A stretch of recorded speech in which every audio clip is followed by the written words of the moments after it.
YouTube, it's Jen. And Brad. And we're here for his weekly update. And we've been absent for 4 weeks, and he will explain why. So let's start with the numbers. Yes. Okay, so the last time I talked to you all was Monday, October 14th. I'm going to get in the picture though. Hello. And I was 251.2, and that was after 3 weeks post-op. And then I'll just jump to the story. The day before I hit my 5 weeks, I woke up from a nap on Sunday evening in horrible pain, just writhing in pain all throughout my whole abdomen. And so, hint number one, waking up in writhing pain, go to the ER. Don't figure it out. In fairness, we called his sister, so I'll get to that, who was a GI doctor. So, yes, so I called my sister's GI doctor, and of course, the answer to everything is, you just need to poop. So, she's like, when was the last time you went to the bathroom? I'm like, I don't know, maybe like 3 days ago. I'm really in pain. She's like, all right, take just a ton of Miralax. And if that's not working, also take a bunch of Dulcolax. So Jen ran out and got me Dulcolax. She gave me like 100 and something milligrams of, what's that stuff called? Miralax. Of Miralax. Chugging that stuff down. I took 4 Dulcolax. So this was at 7 o'clock p.m. on a Sunday. I woke up in pain. Took all that. 7:30, 8, 8:30, 9. Finally started going to the bathroom a little bit. Just nothing made me feel better. Still in intense pain. And the fantastic wife I am, I'm like, oh, he's pooping. I'm going to go to sleep now. So I'd say when I woke up, my pain was probably at a 3 out of 10. Just during the course of the night, it progressively got worse. And then finally at 4 o'clock in the morning, went to the bathroom. I ended up throwing up. And Jen's like, you need to go to the ER right now. So we called my surgeon, the on-call number for my surgeon, and said, hey, I don't feel well. This is what's going on. Should I call 911? What should I do? So we actually decided, let's just go to the same hospital where I had my surgery. So jumped in Jen's car. I was like on a lull of, okay, I'm not dying at this minute, let's go. Jumped in the car, headed to the hospital. The surgeon on call said, okay, what's going to happen is I would just order a CT scan for you, so when you get there, tell them what's going on. By the time I get there, they'll probably have already ordered that for you. Jen drops me off at the ER to go park. I go in, I immediately tell the guy what's going on. He's like, let's get you in the back. So they get me in the back. They started questioning the ER. So this is like now 4:30 in the morning on a Monday. The ER attending on call comes by, sees what's going on, immediately takes me into a room. They put me on an IV in order to try to give me pain medication. So first like, all right, you know, what's your pain at? So now I'm at like a 7. They're like, all right, let's get you on morphine. You ever been on morphine? I'm like, no. And she's like, oh, morphine's great. They're like, oh, morphine's great. Morphine's not great for me. I apparently had a reaction to the morphine. So in addition to making me violently ill, throwing up wise, I was scratching and I felt terrible. They're like, no more morphine for this guy. So they gave me stuff for the nausea, and then they gave me Dilaudid. And that helped out tremendously. Wonderful. So that helped out tremendously in order for them to send me to a CT. So went, had the CT, came back, the doctor came, he's like, yep, you have a small bowel obstruction.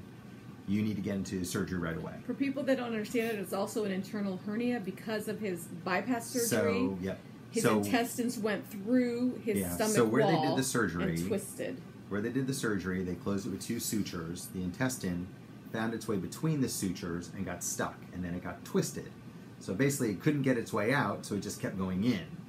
So of the opinion that the reason why, and I shared this last time, where I still couldn't sleep on my sides because I was still in pain, was it was probably the bowel obstruction getting worse and worse over time, which is why I couldn't sleep on my side, and not because I wasn't healing properly.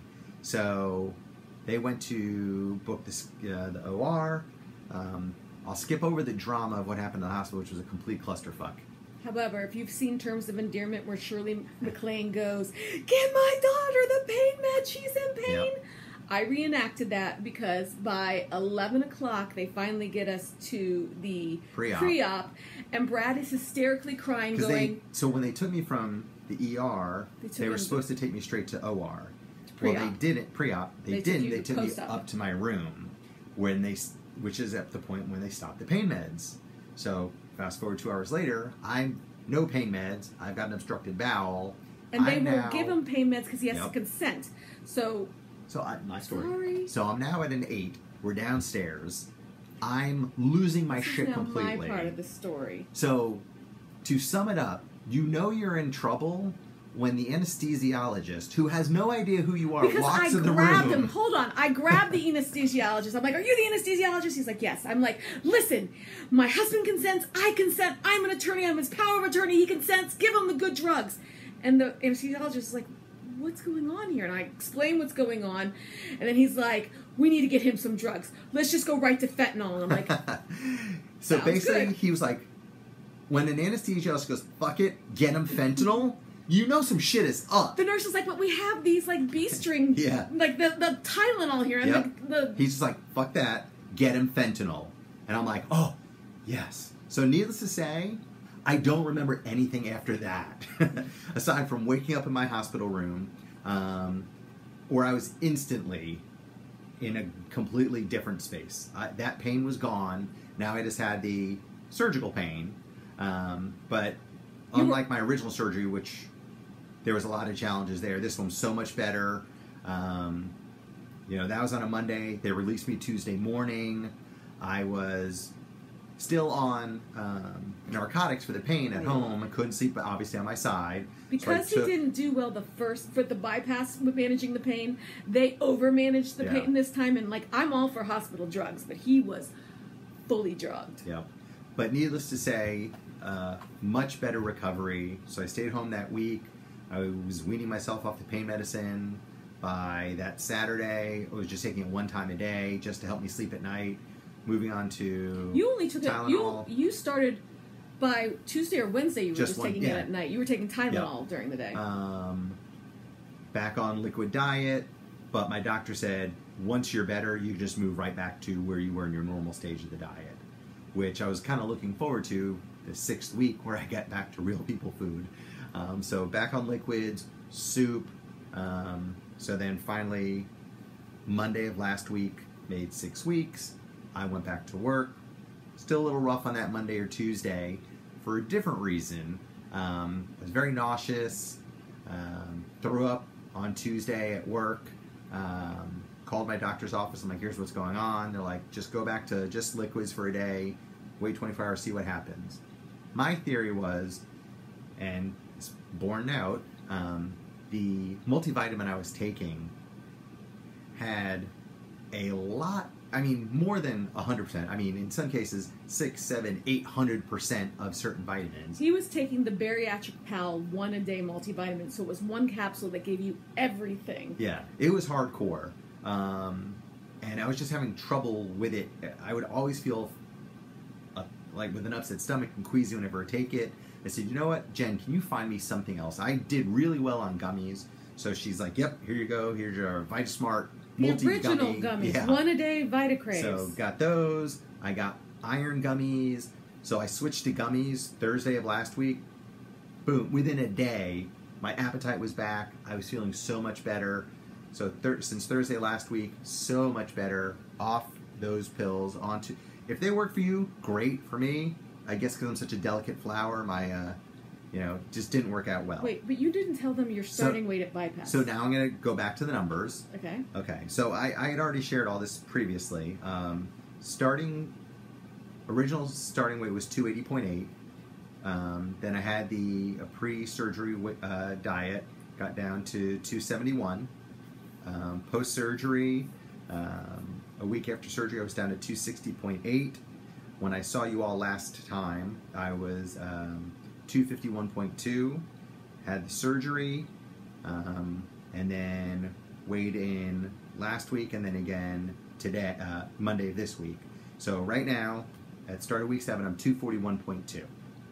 So for those keeping score at home, 280.8 to now 241.2. So almost 40 pounds in 7 weeks.